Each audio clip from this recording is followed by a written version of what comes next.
నమస్కారం అమరావతి న్యూస్ కి స్వాగతం. గుంటూరు జిల్లా పొన్నెకెల్లో పర్యటనలో ఏపీ ముఖ్యమంత్రి చంద్రబాబు నాయుడు ఓ దళిత కుటుంబానికి ఊహించని ఆనందం పంచారు.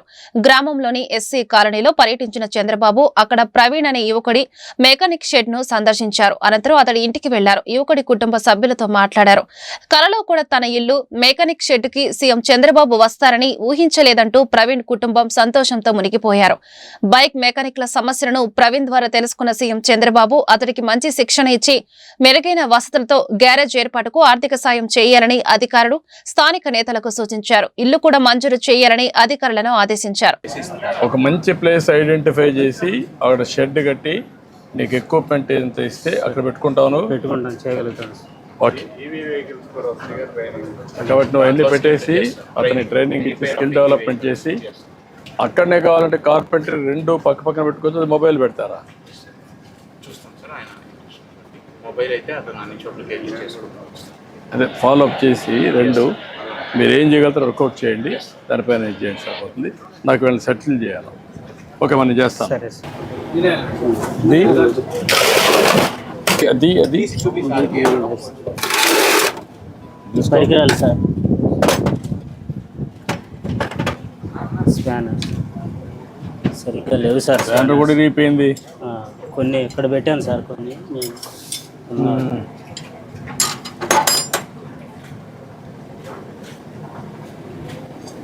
సాయంత్రాన్ని చేసి పంపించి అల్లే ఉంటే ఇక్కడ ఉంటుంది కదా వెహికల్. అవును సార్, అంతే సార్.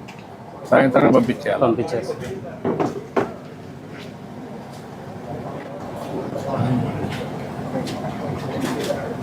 ఈ మార్గం షెడ్ ఉంటే వచ్చేవాళ్ళు కూడా తక్కువ వస్తారు కదా.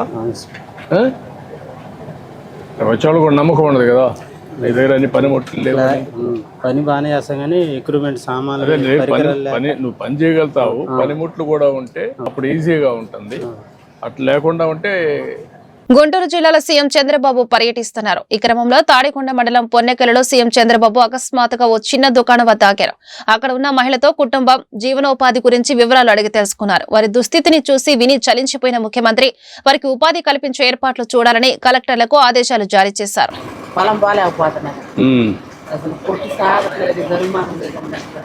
కలెక్టర్ గారు ఈ అమ్మాయిని కూడా రీహాబిలిటేట్ చేయండి. ఫ్యామిలీ స్టడీ చేసి ఏం చేయగలుగుతామో షాప్ అవన్నీ పెట్టించి. నీకేం వస్తుందా గవర్నమెంట్ పరంగా? పెన్షన్ రావట్లేదండి, ఇద్దరికి ఎవరు రావట్లేదు. వయసు నా 58 మధ్య ఉండేయండి. ఎస్హెచ్జి లింకేజ్తో మనం ఇప్పుడు ఓఎన్డీసీ కూడా చేస్తాం. అని కూడా కాదు, మీరు పని చేయండి. ఇది లాభం లేదు. ఈ షాపు ఎట్లా చేయగలుగుతారో ఒకసారి పెట్టి పర్మనెంట్ షాప్ పెట్టించి వాళ్ళ ఆదాయం పెంచడానికి ఏం చేస్తారు. అవసరమైతే పెన్షన్కి ఎలిజిబిలిటీ ఉంటే వాళ్ళు ఆయనకి బాగాలేదంటున్నారు. రెండు చూసి ఆయన కూడా పచ్చివాతం వచ్చిందండి, నడవలేడు, పని చేయలేడు. ఒకసారి కలెక్టర్ గారు చూసి అన్ని sort out. Karpoori Thakur foundation Andhra Pradesh ఆధ్వర్యంలో ప్రముఖ స్వతంత్ర సమరయోధుడు సోషలిస్టు పార్టీ అధినేత మాజీ ముఖ్యమంత్రి జననాయక్ కర్పూరి ఠాగూర్ విగ్రహం గుంటూరు నగరాలు అమరావతి రోడ్లో ఘనంగా ఆవిష్కరించడం జరిగింది. ఈ కార్యక్రమానికి ముఖ్య అతిథులుగా ఎమ్మెల్యేలు బూర్ల రామాంజనేయులు, మహమ్మద్ నజీర్, నగర ఇన్ఛార్జ్ మేయర్ షేక్ సజిలా, పెమ్మసాని రవి విచ్చేశారు. ఈ సందర్భంగా విగ్రహ నిర్మాణ కమిటీ సభ్యులు రమణయ్య, సాంబశివరావు, నరసింహారావు మీడియాతో మాట్లాడుతూ విగ్రహ ఆవిష్కరణకు విచ్చేసిన పెద్దలందరికీ ధన్యవాదాలు తెలుపుతున్నామని అన్నారు. నాయ బ్రాహ్మణ జాతి ఖ్యాతిని భారతదేశ వ్యాప్తంగా చాటి చెప్పిన మహానీయుడని అన్నారు. బడుగు బలహీన వర్గాల జీవితాల్లో వెలుగులు నింపాలని ఆయన ఎంతగానో కృషి చేశారని కొనియాడారు. విద్య ద్వారానే ఏదైనా సాధించవచ్చునని, విద్యా రంగాన్ని అభివృద్ధి చేసిన యోధుడని అన్నారు. 2 సార్లు ముఖ్యమంత్రి అయిన వ్యక్తి అని అన్నారు. ఆయన చనిపోయినా ఇప్పటికీ 38 సంవత్సరాలైనా ఆయన జనం గుండెల్లో బ్రతికే ఉన్నారని అన్నారు. తాడికొండ నరసింహారావు, జననాయకు కర్పూరి ఠాగూర్ ఫౌండేషన్ నుంచి ఈ రోజున విగ్రహ కమిటీ పేరుతో తెలుగు రాష్ట్రాల్లోనే గొప్పగా గుంటూరు నగరంలో నడిబొడ్డులో జననాయకు భారతరత్న అవార్డు గ్రహీత కర్పూరి ఠాగూర్ గారి విగ్రహం ఏర్పాటు చేసుకోవడం ఈ యొక్క ప్రజలందరికీ కూడా, పేద వర్గాలందరికీ కూడా ఎంతో సంతోషదాయకమైన విషయం. ఆయన చాలా నిరాడంబరుడు. ఆయన రాజకీయ నేత. ఆయన భారతదేశంలోనే అలాంటి ముఖ్యమంత్రి, ఇప్పుడు ఉన్నటువంటి ముఖ్యమంత్రి అందరూ కూడా ఆయన చేసిన పరిపాలనని అందిపుచ్చుకునే విధంగా ఒక గొప్ప స్థాయిలో ఉన్నటువంటి వ్యక్తి కర్పూరి ఠాగూర్. ఈరోజు భూములు పంపడం చేయాలని చెప్పేసి పేదలు అడుగుతూ ఉన్నారు. ఆయన ముఖ్యమంత్రిగా ఉన్నప్పుడు బీసీలకు 27% రిజర్వేషన్లు అమలు చేసిన తొలి ముఖ్యమంత్రి కర్పూరి ఠాగూర్. భూమి పంపిణీ చేసినటువంటి తొలి ముఖ్యమంత్రి కర్పూరి ఠాగూర్. ఈ రోజున గుంటూరు నగరంలో తెలుగు రాష్ట్రాలలో కూడా గర్వించదగినట్టుగా మొట్టమొదటిగా విగ్రహం పెట్టుకోవడం ఎంతో బడుగు వర్గాలు మొత్తం కూడా సంతోషదాయకంగా ఉంది. ఈ రోజున కర్పూరి ఠాగూర్ యొక్క ఆలోచన విధానాన్ని, ఆయన రాజకీయ అనుభవాన్ని, ఆయన రాజకీయ గొప్పతనాన్ని, ఆయన యొక్క నిజాయితీని మరి పేద వర్గాలు మొత్తం కూడా అందిపుచ్చుకోవాల్సిన అవసరం ఉంది, ఆచరించాల్సిన అవసరం ఉంది. ఈ రోజున గుంటూరు నగరంలో ఈ యొక్క కర్పూరి ఠాగూర్ విగ్రహం ఏర్పడింది అంటే ఆయన యొక్క మనోభావాలు, ఆయన యొక్క సంస్కరణలు, ఆయన యొక్క జీవితాన్ని మొత్తం పేద ప్రజలు మొత్తం కూడా అందిపుచ్చుకోవాల్సిన అవసరం ఉంది, ఆచరించాల్సిన అవసరం ఉంది. కర్పూరి ఠాగూర్ గారి విగ్రహం ఈరోజు గుంటూరులో ఏర్పాటు చేయటం ఆనందదాయకం. ఎందుకంటే ఆ మహనీయుడి రాజకీయ చరిత్రలో సువర్ణాధ్యాయం. ఈయన బీసీ, ఎస్సీ, ఎస్టీ, ముస్లిం మైనార్టీలకు గల బహుజనులకి మార్గదర్శకుడు, ఆదర్శప్రాయుడు. 1952లో మరి మన రామ్ మనోహర్ లోహియా సిద్ధాంతంతో సోషలిస్ట్ అధినేతగా చట్టసభల్లో అడుగుపెట్టి 1970 నుంచి 76 వరకు బీహార్ ముఖ్యమంత్రిగా చేసి, ముఖ్యమంత్రి అయిన వెంటనే ముంగేరియల కమిషన్ ఏర్పాటు చేసి ఈ యొక్క భారతదేశంలో బీహార్ జననాయక్ కర్పూరి ఠాగూర్ విగ్రహావిష్కరణ కమిటీ చైర్మన్ని. దాదాపుగా 3 నెలల నుండి ఈ యొక్క కార్యక్రమం కోసం ఆర్గనైజేషన్ కమిటీ అంతా కూడా కష్టపడుతూ ఉంది. దాని దరిమిల ఈరోజు చాలా సంతోషదాయకంగా ఈ కార్యక్రమం చాలా బాగా జరిగినందుకు మేమంతా కూడా చాలా ఆనందపడుతూ ఉన్నాం. ఈ యొక్క కర్పూరి ఠాగూర్ భారతదేశంలో భారతరత్న పొందినటువంటి బడుగు బలహీన వర్గాలలో మన అంబేద్కర్ తర్వాత అంతటి గొప్పవాడుగా పేరు పొందినటువంటి గొప్ప వ్యక్తి మన కర్పూరి ఠాగూర్ గారు. ఈ కర్పూరి ఠాగూర్ గారిని ఈ విధంగా సత్కరించుకోవడం అనేది మన అందరి యొక్క భాగ్యంగా భావిస్తూ ఆంధ్రప్రదేశ్లో భారత రాజ్యాంగ నిర్మాత భారతరత్న డాక్టర్ బిఆర్ అంబేద్కర్ 134వ జయంతి సందర్భంగా మంగళదాస్ నగర్ గడ్డిపడులో గల అంబేద్కర్ విగ్రహానికి పూలమాలలు వేసి ఘన నివాళులర్పించిన ఎమ్మెల్యే మహమ్మద్ నజీర్. అనంతరం పేద మహిళలకు ఉచితంగా చీరల పంపిణీ కార్యక్రమాన్ని ప్రారంభించారు. ఈ సందర్భంగా ఎమ్మెల్యే మీడియాతో మాట్లాడుతూ భారతదేశ వ్యాప్తంగా అన్ని గ్రామాలలో, వార్డులలో పెద్ద ఎత్తున ఆయన జన్మదిన వేడుకలు ఘనంగా నిర్వహించుకుంటున్నారని చెప్పారు. డాక్టర్ బిఆర్ అంబేద్కర్ రచించినటువంటి రాజ్యాంగం భారతదేశ వికాసానికి ఒక ఆయుధం లాంటిదన్నారు. భారతదేశంలో అనేక కులాలు, మతాలు ఉన్నప్పటికీ అందరం కలిసి మెలిసి జీవించి హక్కులను కల్పించారని అన్నారు. బడుగు బలహీన వర్గాలకు ఒక ఆశా జ్యోతిగా నిలిచారని చెప్పారు. భారత రాజ్యాంగాన్ని స్ఫూర్తిగా ముఖ్యమంత్రి నారా చంద్రబాబు నాయుడు తీసుకుని ఆంధ్రప్రదేశ్ రాష్ట్రంలో పరిపాలన కొనసాగిస్తున్నారని చెప్పారు.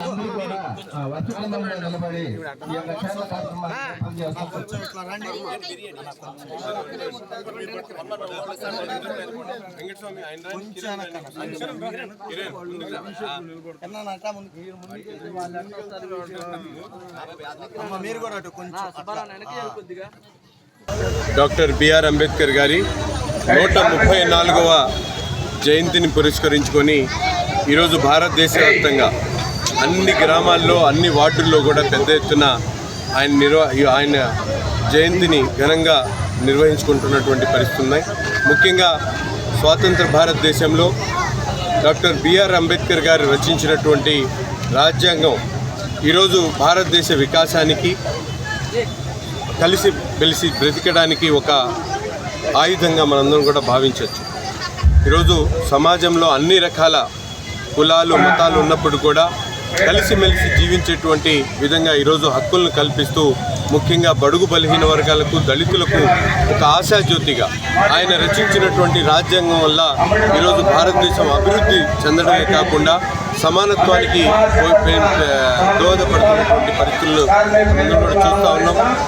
భారత రాజ్యాంగ నిర్మాత డాక్టర్ అంబేద్కర్ గారి స్ఫూర్తితో ఈరోజు గౌరవ ముఖ్యమంత్రి చంద్రబాబు నాయుడు గారు కూడా పరిపాలనలో అనేక రకాలుగా దళితులకు అందించేటువంటి కార్యక్రమాల్లో ఎక్కడ తగ్గకుండా అన్ని విధాలకు కూడా వాళ్ళకి దోహదపడేటువంటి కార్యక్రమాల్ని చేస్తూ ఈరోజు నిజమైనటువంటి స్ఫూర్తితో, అంబేద్కర్ గారి స్ఫూర్తితో ఈ కూటమి ప్రభుత్వం ముందుకు సాగుతూ ఉంది. తప్పకుండా రాబోయేటువంటి రోజుల్లో దళిత వర్గాలకు సంబంధించినటువంటి అభివృద్ధి పెద్ద ఎత్తున ప్రతి వార్డులో కానీ ఎంతో ఘనంగా జరుపుకున్నాము. బాబాసాహెబ్ అంబేద్కర్ గారు అంతర్జాతీయ స్థాయిలో భారతదేశ ఖ్యాతిని మహానాడుగా, ఒక రచయితగా, ఒక రాజకీయవేత్తగా, శాస్త్రవేత్తగా ఎంతో గొప్ప మనసున్న నాయకుడు. ఎందుకంటే మన భారత రాజ్యాంగాన్ని కూడా ఒక ప్రపంచవ్యాప్తంగా అతిపెద్ద లౌకిక రాజ్యాంగాన్ని రాశారు. దాని ద్వారా మనం సామాజికంగా, ఆర్థికంగా, విద్యలో, మహిళా సాధికారతో ప్రతి ఒక్క హక్కుల కోసం ఆయన ఎలాగైతే పోరాడారో ఇప్పుడు మనం అందరం కూడా రిజర్వేషన్స్ కానివ్వండి, మరి ముఖ్యంగా కార్మికులకు 12 గంటలు పనిచేస్తుంటే 8 గంటలకు తగ్గించిన గొప్ప మహనీయుడని ఈ సందర్భంగా తెలియజేస్తూ, ఎలాగైతే ఆయన పోరాడారో మన రాష్ట్ర ముఖ్యమంత్రి చంద్రబాబు నాయుడు గారు కూడా అదే ఆలోచనతో, అదే స్ఫూర్తితో ముందుకు వెళ్ళి వెనకబడిన వర్గాలకి, దళితులకి, ఎస్సీ, ఎస్టీ, బీసీ, మైనార్టీకి ప్రతి ఒక్కరి హక్కు కోసం ఆయన కూడా ముందుకెళ్తున్నారు, అడుగుజాడలు వేస్తున్నారు. కాబట్టి రాజ్యాంగ ప్రదాత డాక్టర్ బిఆర్ అంబేద్కర్ 134వ జయంతి సందర్భంగా అంబేద్కర్ జయంతి ఉత్సవ కమిటీ ఆధ్వర్యంలో భారీ అన్నదాన కార్యక్రమం నిర్వహించడం జరిగింది. ఈ కార్యక్రమానికి ముఖ్య అతిథులుగా మాజీ ఇన్కమ్ ట్యాక్స్ కమిషనర్ దయాసాగర్ విచ్చేసి అన్నదాన కార్యక్రమాన్ని ప్రారంభించారు. ఈ సందర్భంగా మాల ఐక్య సేవా సమితి వ్యవస్థాపక అధ్యక్షుడు బండ్లమూడి స్టాలిన్ బాబు, భీమసేన సేవదళ రాష్ట్ర కార్యదర్శి చుక్కా దేవరాజు మాట్లాడుతూ, భీమ్రావ్ రామ్జీ అంబేద్కర్ ప్రముఖ భారతీయ న్యాయవాది, ఆర్థిక శాస్త్రవేత్త, రాజకీయ నేత, సంఘ సంస్కర్త. ఇతను అంటరానితనం, కుల నిర్మూలన కోసం ఎంతో కృషి చేశాడని అన్నారు. అతను స్వతంత్ర భారతదేశపు మొట్టమొదటి కేంద్ర న్యాయశాఖ మంత్రి, రాజ్యాంగ శిల్పి అని కొనియాడారు. భారత రాజ్యాంగాన్ని రూపొందించడంలో మరియు సామాజిక సమానత్వం కోసం పోరాడడంలో ఆయన కీలక పాత్రను గౌరవిస్తూ దేశవ్యాప్తంగా అంబేద్కర్ జయంతిని ఈ రోజు గొప్పగా జరుపుకుంటారని అన్నారు. 2014 డాక్టర్ బాబాసాహెబ్ అంబేద్కర్ గారి జయంతి సందర్భంగా అన్నదాన ప్రోగ్రాం జరుగుతూ ఉంది. అయితే 3000 నుంచి 5000 మంది దాకా అన్నదాన ప్రోగ్రాం ఇది 5వ సంవత్సరం మేము ఇక్కడ స్టార్ట్ చేయడం వల్ల దీనికి కమిటీ సభ్యులు నల్లప నీలమరం గారు, చుక్కా దేవరాజు గారు, కనకవల్లి వినయ్ గారు, ఏమర్తి రాజు గారు, ఒంటరి సంఘం అధ్యక్షులు ఉప్పుదాల చిన్న గారు, వీళ్ళందరూ ఆధ్వర్యంలో డేవిడ్ విలియమ్స్ గారు, చిలక డేవిడ్ గారు, వీళ్ళందరూ కలిసి ఈ ప్రోగ్రాన్ని అందరూ అరేంజ్ చేసి 3 రోజుల నుంచి నిద్ర లేకుండా ప్రజలకు మంచి ఫుడ్ అందించాలని, అంబేద్కర్ గారి ఆలోచన విధానాల్లో ఫుడ్ కూడా తిండి పెట్టడం కూడా ఒక పాత్ర అనే ఉద్దేశం మీద వచ్చి దండేసే ప్రతి ఒక్కళ్ళకు కూడా ఆకలితో పోకుండా అన్నం తిని వెళ్ళాలనే ఉద్దేశం మీద ఇక్కడ అన్నదాన ప్రోగ్రాం చేయడం జరుగుతూ ఉంది.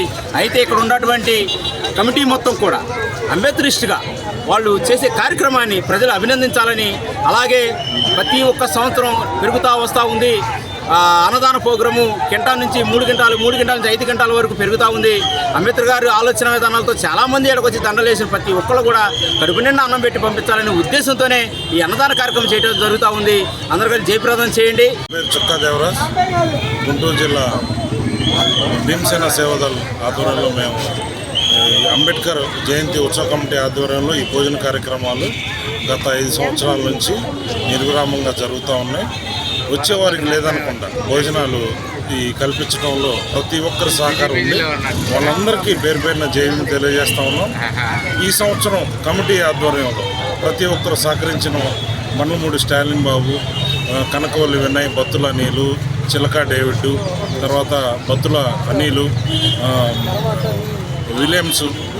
డేవిడ్ విలియమ్స్ అన్న, కనకవల్లి వినయ్, ప్రతి ఒక్కరు చాలా, చిలక డేవిడ్ అన్న, ప్రతి ఒక్కరు ఎవరి స్తోమత కొద్దీ వాళ్ళు పనిచేసి ఇంతమందికి భోజన కార్యక్రమాల్లో వాళ్ళు భాగమయ్యారు. దానికి గాను ప్రజలందరూ గమనించి ఎవరు నీతిగా న్యాయంగా పనిచేస్తున్నారో గమనించవలసిందిగా కోరుతున్నాం. అదొకటి. ఈ మా అప్పీల్ ఏంటంటే, ఈ అంబేద్కర్ జయంతి ఉత్సవ కమిటీ తరఫున ఇంటికి ఒక దండ తీసుకొని వచ్చి అంబేద్కర్ గారిని సత్కరించుకోవాల్సిందిగా మా అప్పీల్ చేస్తూ ఉన్నాం. మనం అంబేద్కర్ గారిని గౌరవించుకుంటే, రాజ్యాంగాన్ని కాపాడుకుంటే తప్పించి మన మనుగడ సాగదు. ఈ కార్యక్రమంలో భాగంగా వచ్చిన ప్రతి ఒక్కరికి మర్యాదపూర్వకంగా భోజనం అందించాలి. వారు కడుపు నిండా భోజనం చేసి వెళ్ళాలనే ఒక కృతనిశ్చయంతో మేము ఈ కార్యక్రమాన్ని చేపట్టాం. ఇప్పటికే గత 5 సంవత్సరాలుగా విజయవంతంగా జరుగుతూ ఉంది. గుంటూరు జిల్లా కాంగ్రెస్ పార్టీ ఆధ్వర్యంలో ఘనంగా డాక్టర్ బాబాసాహెబ్ అంబేద్కర్ 134వ జయంతి ఉత్సవాలు గుంటూరు పట్టాభిపురంలోని Anurag old age home care service నందు ఘనంగా నిర్వహించారు. జిల్లా అధ్యక్షులు చిలక విజయకుమార్ చేతుల మీదుగా వృద్ధులకు బట్టలు మరియు పండ్లు పంపిణీ పంపిణీ చేయడం జరిగింది. ఈ సందర్భంగా జిల్లా అధ్యక్షులు మాట్లాడుతూ రాజ్యాంగ వ్యవస్థలను బీజేపీ, ఆర్ఎస్ఎస్ తప్పుదోవ పట్టిస్తున్నాయని మండిపడ్డారు. కూటమిలో ఉన్న తోక పార్టీలు కూడా వాటికి మద్దతు ఇస్తూ రాష్ట్ర ప్రజల్ని మోసగిస్తున్నాయని, రాష్ట్ర అభివృద్ధి వైపు కాకుండా బీజేపీ, ఆర్ఎస్ఎస్ సూచనలతో వైఎస్ఆర్సీపీ, టీడీపీ, జనసేన పార్టీలు కులాల, మతాల అందరితో రాజకీయాలు తెరలేపిందన్నారు. ఈ కార్యక్రమంలో పులివెందుల ఇన్ఛార్జ్ ధృవకుమార్ రెడ్డి, జిల్లా ప్రధాన కార్యదర్శి ఆఫీస్ అడ్మిన్ బిల్లా సునీల్, ఏపీసీసీ ప్రధాన కార్యదర్శి గడ్డంపాల్ జయకుమార్, కుచ్చిపూడి విజయమ్మ మరియు కాంగ్రెస్ పార్టీ ముఖ్య నాయకులు పాల్గొన్నారు. ఏప్రిల్ నెల ఈ మాసం ఎంతో విలువైన ప్రాధాన్యత కలిగినటువంటి ఏప్రిల్ మాసం. ఈ దేశంలో ఏదైతే బడుగు బలహీన వర్గాలు, వెనుకబడిన వర్గాలు, తాడిత పీడిత ప్రజలు ఉన్నారో వాళ్ళందరినీ స్పృహల నుంచి స్పృహ తీసుకొచ్చి వారి విజయాల కోసం, వారి అభ్యున్నతి కోసం, వారి జీవితం కోసం ప్రాణ త్యాగాలు చేసినటువంటి మహానుభావులు జన్మించినటువంటి ఈ ఏప్రిల్ మాసం ప్రతి వెనుకబడిన వర్గ వ్యక్తికి కూడా చాలా గొప్ప సందర్భం. ఈనాడు బాబాసాహెబ్ అంబేద్కర్ గారి 134వ జయంతిని మనం జరుపుతున్నామంటే మనందరికీ ఇది చాలా గొప్ప వరం, చాలా గొప్ప అదృష్టం. అటువంటి మహనీయులకి మనం నివాళులు అర్పించడం అంటే అదేమంత ఆషామాషి కాదు. అంబేద్కర్ గారి పేరు చెప్పుకుంటూ, జగజ్జీవన్ రావు గారి పేరు చెప్పుకుంటూ, పూలే గారి ఆశయాలను నెరవేరుస్తామని చెప్పుకుంటూ సోకాళ్ళు వెనుకబడిన వర్గాల నాయకులు ఎంతోమంది ఈనాడు ఈ సమాజంలో తయారయ్యారు. వారందరికంటే కూడా మనం అందరం చాలా ఉన్నతమైన వాళ్ళుగానే మనం భావించాలి. ఏదైతే రాజ్యాంగ నిర్మాత దళితులకు, బడుగు బలహీన వర్గ అంబేద్కర్ విదేశీ విద్య దీవెనను మళ్లీ ప్రారంభిస్తామని ఏపీ సీఎం చంద్రబాబు అన్నారు. గుంటూరు జిల్లా తాడికొండ మండలం పొన్నెకెలలో ఆయన పర్యటించారు. అంబేద్కర్ జయంతి సందర్భంగా వేడుకల్లో పాల్గొని ఆయన విగ్రహానికి పూలమాలలు వేసి నివాళులర్పించారు. ఈ మేరకు ఆయన మాట్లాడుతూ కుల వివక్షకు వ్యతిరేకంగా అంబేద్కర్ పోరాడారు. రాజ్యాంగంలో హక్కులను అంబేద్కర్ పొందుపరిచారు. దళితులకు తెలుగుదేశం పార్టీ ఎప్పుడూ అండగా ఉంటుంది. ఎస్సీ వర్గానికి చెందిన వ్యక్తిని లోక్సభ స్పీకర్ గా చేసిన పార్టీ టీడీపీ అన్నారు. దళితుల హక్కులు కాపాడాలని ఆదేశాలు ఇచ్చాం. సొంతూరులోనే బంగారు భవిష్యత్తు ఉందని యువత ప్రస్తుతం భావిస్తున్నారు. పేదలకు అండగా ఉంటామని అందరికీ హామీ ఇస్తున్నామన్నారు. అంతకు ముందు గ్రామంలో అభివృద్ధి పనులకు సీఎం శంకుస్థాపన చేశారు. అంబేద్కర్ చిత్రపటాల ప్రదర్శనను తిలకించారు. అనంతరం P4 కార్యక్రమాల లబ్ధిదారులతో చంద్రబాబు సమావేశమయ్యారు. మార్గదర్శులు బంగారు కుటుంబం లబ్ధిదారులతో ముఖాముఖి నిర్వహించారు. స్వయం సహాయక సంఘాల మహిళలతో సీఎం మాట్లాడి కష్టసుఖాలు తెలుసుకోనున్నారు. ప్రత్యేకంగా ఎస్సీ సంక్షేమానికి 20,281 కోట్ల రూపాయలు ఖర్చు పెట్టబోతున్నాం. సబ్ ప్లాన్ తీసుకొచ్చాం. దీనివల్ల మీ జీవితాల్లో మార్పు తీసుకురావడానికి ఈ ప్రభుత్వ కార్యక్రమాలు చేపడతామని చెప్పి కూడా నేను మీకు తెలియజేస్తున్నా. ఇందులో ఎస్సీ రైతులుంటారు, వాళ్లకు 1,300 కోట్లు ఖర్చు పెడుతున్నాం. హార్టికల్చర్ చేసుకునే ఎస్సీల కోసం 130 కోట్లు ఖర్చు పెడతాం. ఇండ్లు కట్టుకోవడానికి 1,253 కోట్లు ఖర్చు పెడతాం. అదే మరిగా గ్రామాల్లో అభివృద్ధికి ఒక 1,200 కోట్లు ఖర్చు పెడతాం. జల్ జీవన్ మిషన్ లో 478 కోట్లు ఖర్చు పెడతాం.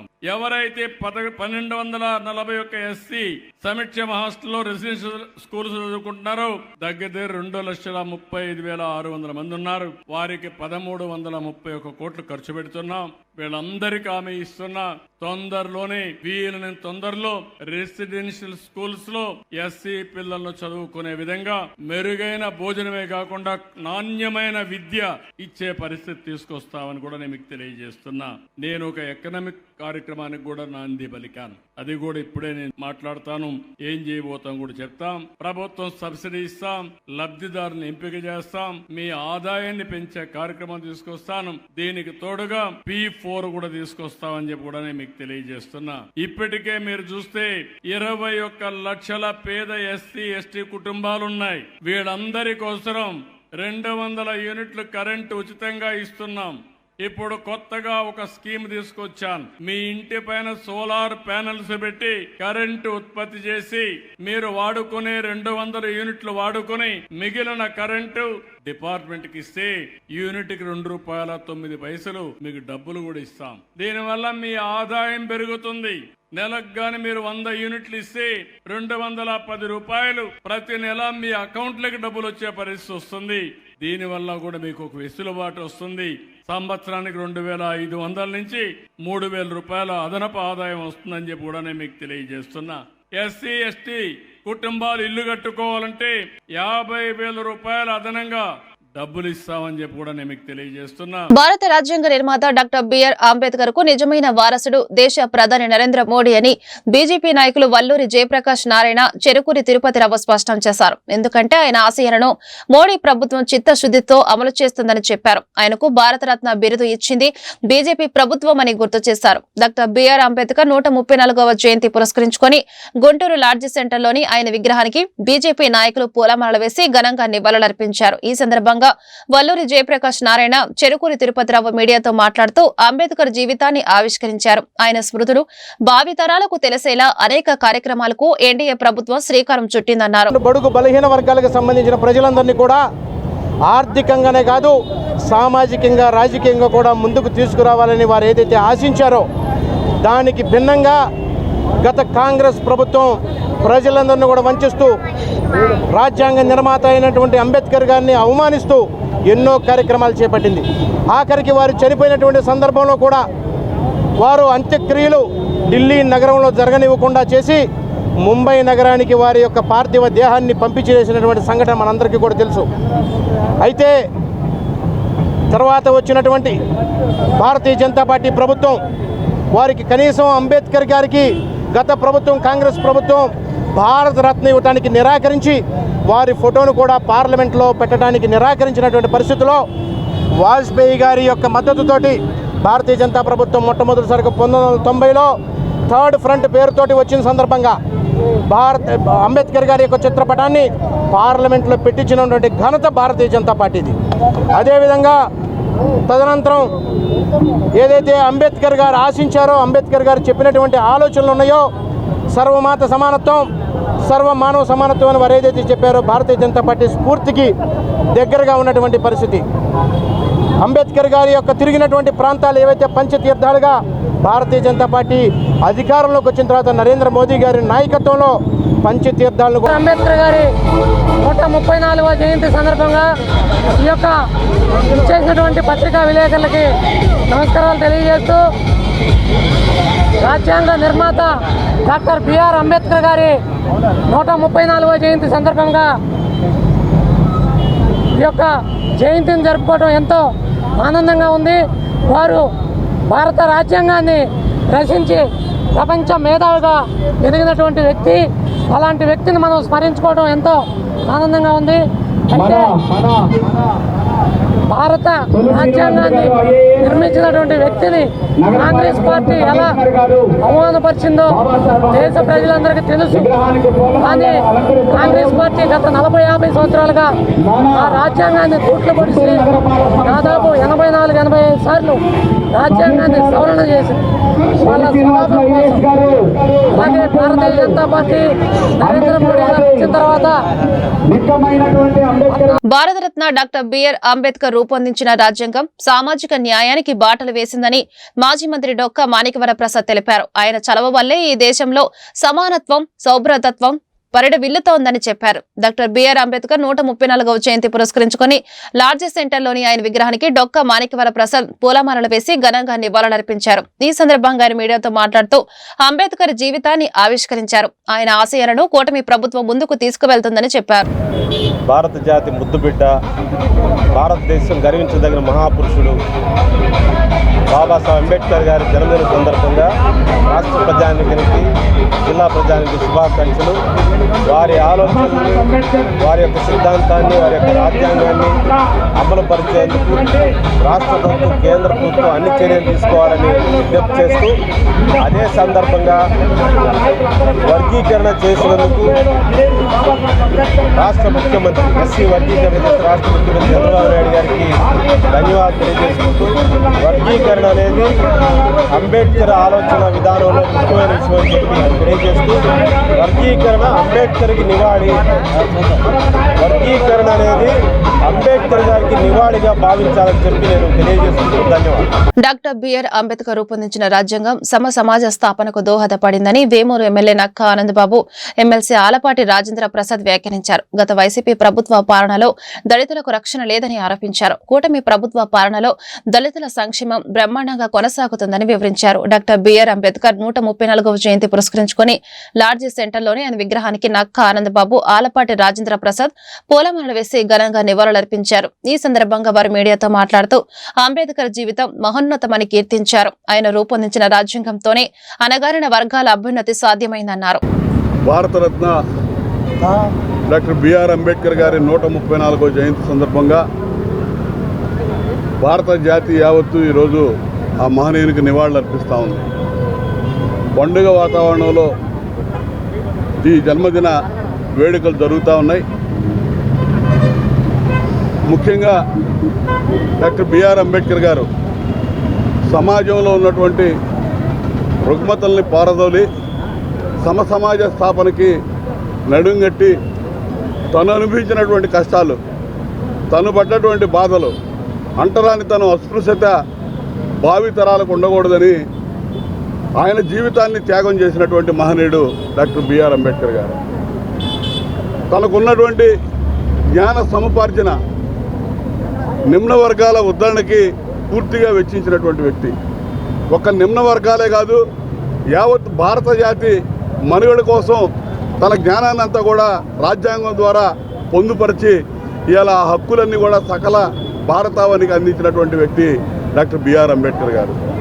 ఇవాళ బిఆర్ అంబేద్కర్ గారు ఇచ్చినటువంటి రాజ్యాంగం ద్వారానే ప్రజాస్వామ్యంలో ఉన్న మనం ప్రతి 5 సంవత్సరాలకు ఒకసారి పీస్ఫుల్ ట్రాన్స్ఫర్మేషన్ ఆఫ్ పవర్, ప్రశాంతంగా ఈ రాజకీయాలు 5 ఏళ్లకు ఒకసారి ఓటు హక్కు అనే ఆయుధంతో మనకు కావాల్సిన ప్రభుత్వాన్ని ఎన్నుకునే విధంగా ఆ రోజున ఆయన చేసినటువంటి ఏర్పాటే ఈరోజు ప్రధాన కారణం. అటువంటి వ్యక్తి ఈ రోజున భారతరత్న ఇచ్చి గౌరవించింది ఆ రోజు ఎన్టీ రామారావు గారి నేషనల్ ఫ్రంట్ ప్రభుత్వం చెప్పడానికి నేను గర్వపడతా ఉన్నా.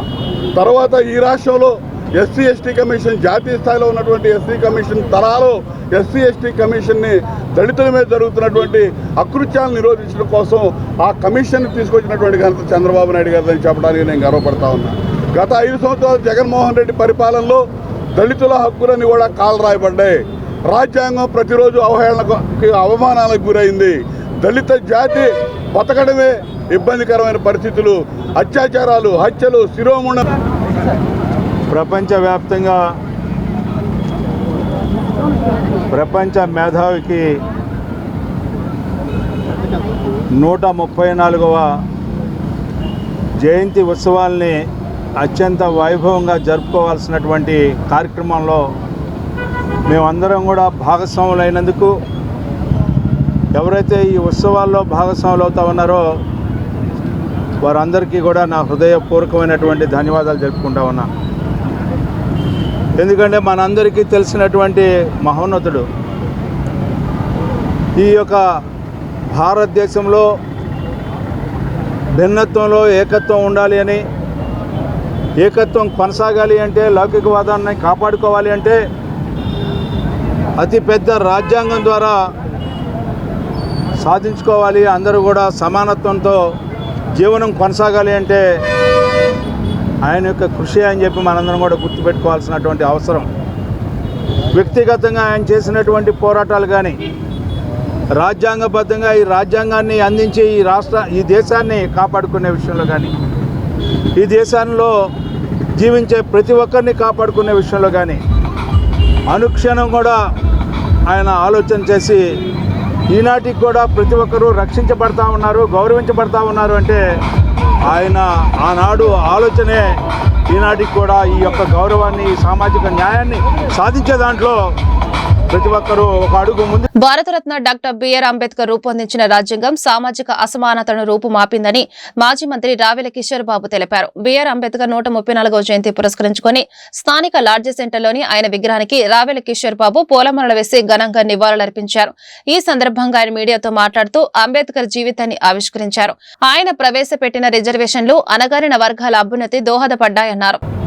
అసమానతలు ఎక్కడైతే ఉన్నాయో అవి వర్గ రూపంలో అసమానతలే కానీ కుల వివక్ష కానీ, కుల వ్యవస్థ రూపంలో ఉన్నటువంటి అసమానతలే కానీ, ఆర్థికపరమైనటువంటి అసమానతలే కానీ, సామాజికపరమైనటువంటి అసమానతలే కానీ, ఎలాంటి రూపంలో అసమానతలు ఉన్నా కానీ ఆ అసమానతలను రూపుమాపటానికి బాబాసాహెబ్ డాక్టర్ అంబేద్కర్ గారి యొక్క ఆశయాలు, ఆయన యొక్క ఆదర్శాలు, ఆయన యొక్క విధి విధానాలు, అంబేద్కరిజం ఒకటే మార్గం అని చెప్పేసి ప్రపంచంలో అన్ని దేశాల్లో ఉన్నటువంటి మేధావులు గుర్తిస్తూ ఉన్నారు. అందుకే ఇవాళ ఐక్యరాజ్య సమితి న్యూయార్క్లో కూడా ప్రపంచ దేశాలకు సుమారు 200 దేశాలు సభ్య దేశాలుగా ఉన్నటువంటి ఐక్యరాజ్య సమితి హెడ్ క్వార్టర్లో కూడా బాబాసాహెబ్ డాక్టర్ అంబేద్కర్ గారి యొక్క విగ్రహాన్ని ఆవిష్కరించడం జరిగింది. అదేవిధంగా 21 దేశాల్లో ఆయన యొక్క విగ్రహాలని ఆవిష్కరింపజేశారు. భారతదేశ ప్రజాస్వామ్యం కలకాలం నిలవాలి అంటే, భారతదేశం యొక్క ఐక్యత కలకాలం నిలవాలి అంటే, భారతదేశంలో యొక్క ఔన్నత్యం, గౌరవం, గుర్తింపు కొనసాగాలి అంటే గుంటూరు పశ్చిమ నియోజకవర్గంలో భారత రాజ్యాంగ నిర్మాత డాక్టర్ బిఆర్ అంబేద్కర్ 134వ జయంతి వేడుకలు సోమవారం ఘనంగా జరిగాయి. తొలుత గుంటూరు పశ్చిమ ఎమ్మెల్యే కార్యాలయంలో జరిగిన అంబేద్కర్ జయంతి కార్యక్రమంలో ఎమ్మెల్యే పాల్గొన్నారు. ఈ సందర్భంగా ఆయన చిత్రపటానికి ఎమ్మెల్యే పూలమాలలు వేసి నివాళులర్పించారు. అలాగే లాడ్జీ సెంటర్లోని అంబేద్కర్ విగ్రహానికి ఎమ్మెల్యే పూలమాలలు వేసి అంజలి ఘటించారు. అదేవిధంగా వేళంగిణి నగర్ మెయిన్ రోడ్లోని అంబేద్కర్ విగ్రహానికి ఎమ్మెల్యే పూలమాలలు వేసి ఘనంగా నివాళులర్పించారు. ఈ సందర్భంగా ఎమ్మెల్యే గల్లామాధవి మాట్లాడుతూ అంబేద్కర్ ఆశయాలను నేటి తరం ఆదర్శంగా తీసుకోవాలన్నారు. ఆయన స్ఫూర్తితో కూటమి ప్రభుత్వం జనరంజక పాలన సాగిస్తుందన్నారు.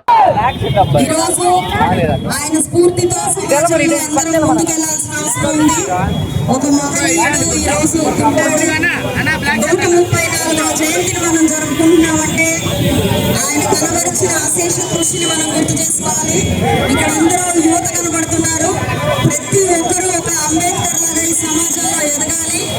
ఆయన ఆశల్ని, ఆశయాల్ని ముందుకు తీసుకెళ్ళాలి. ఏ బడుగు బలహీన వర్గాల కోసం ఆయన చేసిన కృషి ఎంతైతే భారతదేశంలో ఉందో అది ఈ సమాజంలో ఇంకా అవసరం ఉన్నప్పుడు మీ అందరూ కూడా ప్రతి ఒక్కరూ ఒక అంబేద్కర్ లాగా ఈరోజు సమాజంలో నిలబడాలి అని చెప్పి కోరుకుంటూ ఈ వార్తలు ఇంతటితో సమాప్తం. నమస్కారం.